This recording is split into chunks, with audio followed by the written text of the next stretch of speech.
Welcome back to my channel and a very special welcome if you're new here. My name is Jen. I'm a certified weight loss and nutrition coach who has lost and maintained a 140-pound weight loss, and it is Monday, so it's meal prep day. I have breakfast, lunch, and a dessert recipe for you. So if you're excited, give this video a big thumbs up. Subscribe if you're not. Turn your bell on because I do a meal prep every single Monday. Down in the description box at the top, you will find my recipe website. That is where you will find all of today's recipes, as well as nutrition coaching. Highly recommend those personalized macros and calories.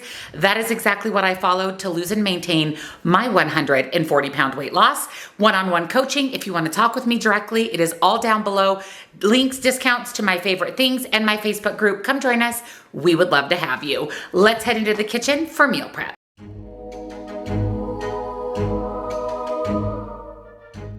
For my breakfast this week, I'm making a protein berry breakfast crumble. Now you can make little individual ramekins. I'm going to do a 8x8 baking dish and just cut it into squares. So let me show you what you'll need. You're going to need chia seeds, rolled oats, vanilla protein powder. I have Clean Simple Eats. That's my favorite. It bakes beautifully as well. I would recommend Clean Simple Eats or Devotion if you're cooking with protein powder. I do have discount codes for both of those. I will link them for you. Sugar-free maple syrup, frozen blueberries, egg whites, salt, cinnamon, and some all-natural peanut butter. So the first thing we're going to do is make the filling for our crumble. So the recipe makes 1 serving, so I'm going to make 4 servings times everything by 4. So we need about 4 cups of frozen blueberries. So I'm gonna put this whole bag in here. 2 teaspoons of chia seeds per serving. So I'm going to do 8 teaspoons of chia seeds. And then it's a couple teaspoons of maple syrup per serving. So I'm just going to add enough in just to kind of coat everything. And we're going to mix that together, get those chia seeds coated on to the blueberries, and then we'll set this aside. And then for the crumble topping, we're going to do 1/3 cup of rolled oats times 4.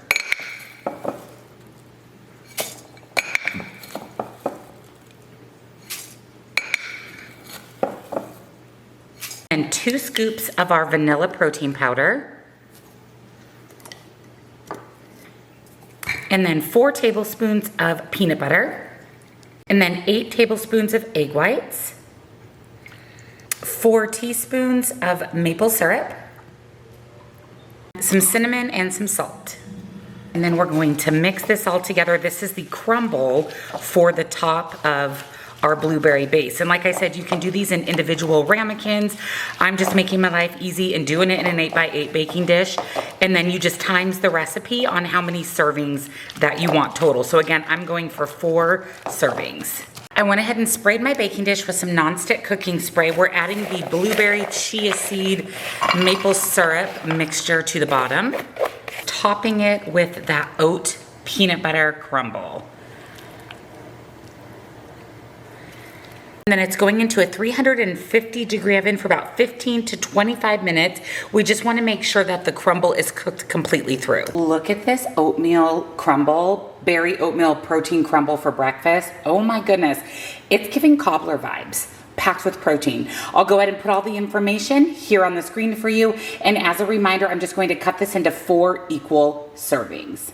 For lunch this week, I'm making baked Caesar chicken. I can pair this with really anything, a salad, some potatoes, veggies, whatever I would like. But this is going to be a great way to get in protein.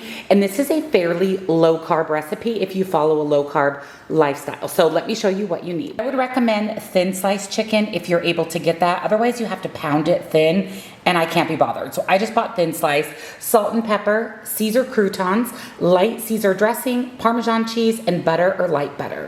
So I have a 6x9 baking dish. I'm just going to lay my chicken out in the bottom of my baking dish. And then we're going to sprinkle our chicken with a little salt and pepper. We're adding 6 tablespoons of light Caesar dressing. We're just gonna spread that right over the top. Just kind of coat your chicken breast with the Caesar. And then we're adding a cup of Parmesan cheese on top. So we really wanna add a pretty thick coating of Parmesan over the chicken. I added 1 cup of the Caesar croutons to a Ziploc bag. I'm just going to crush those up. Then we're adding the crushed up croutons to a bowl. I melted a tablespoon of butter. We're gonna add that to the croutons, stir that up. Get those croutons nice and coated in the butter. And then we're taking that crouton mixture and adding it right on top of the Parmesan cheese. We're putting our chicken into a 375-degree oven for about 30 minutes or until it's cooked through. Keep an eye on your croutons. If they start to brown, cover it with some foil and then remove it at the last few minutes of cooking. So here is the baked Caesar chicken. I did throw a little foil over the last 5 minutes or so. It was getting a little crispy on top, but this also smells really, really good. What a great, easy, cheesy lunch to have. Again, pair with your favorite sides. I'll put all the information here on the screen for you.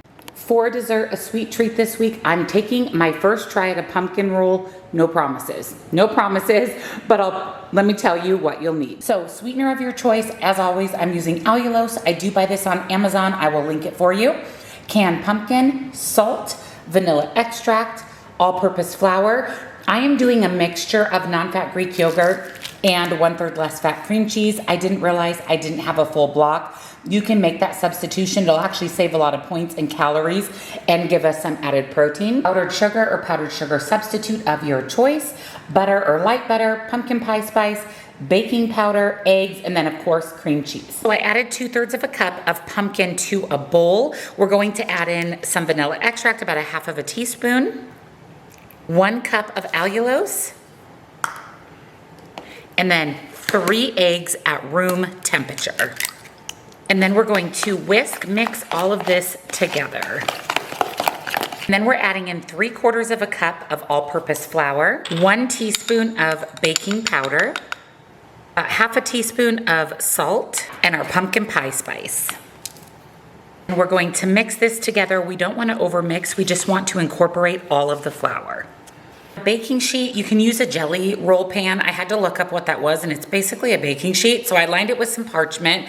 We're going to put our pumpkin cake mixture onto the baking sheet, and then we're going to spread that out. And I believe from watching the Baking Championship that for rolls in general, you want it to be fairly thin. So I'm going to spread this out nice and thin on the parchment paper. Like thin, but not too thin. But I'm not a baker and I've never made a roll before, so I'm nervous, but I'm excited to try it.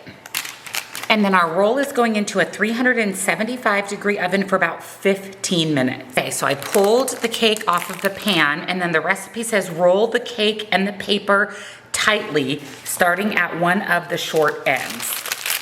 I'm nervous. This is the part I feel like the cake cracks on the Baking Championship. Ooh, and she's hot. Okay, let's roll. And we're keeping it in the paper to help keep the cake together, I'm assuming.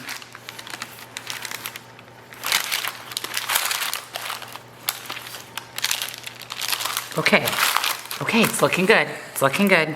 And then we're supposed to let this cool for an hour on the counter. 1 hour later. To my bowl, I've added all the ingredients for the cream cheese filling. So it's 8 ounces of cream cheese.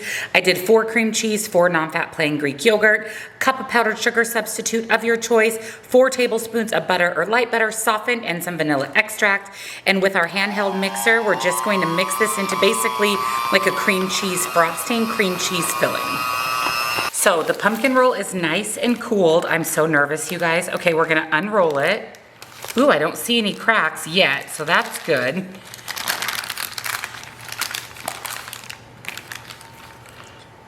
Then we're taking the cream cheese mixture and we're going to spread it on top of the roll. And then we're supposed to roll it up again. This time I think without the parchment paper. Oh my gosh, I'm so nervous.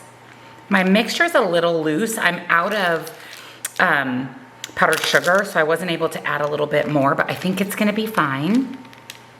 Ooh, okay, so far so good. There we go, we did it. No cracks in the roll. I am quite impressed with myself here.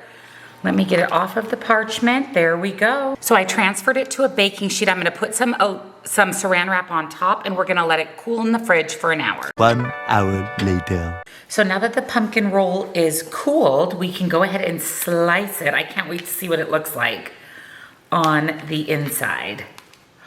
Ooh, it looks good. So that is our pumpkin roll. I'm gonna go ahead and slice this up and we'll have it ready for the week. I'll put all the information here on the screen for you.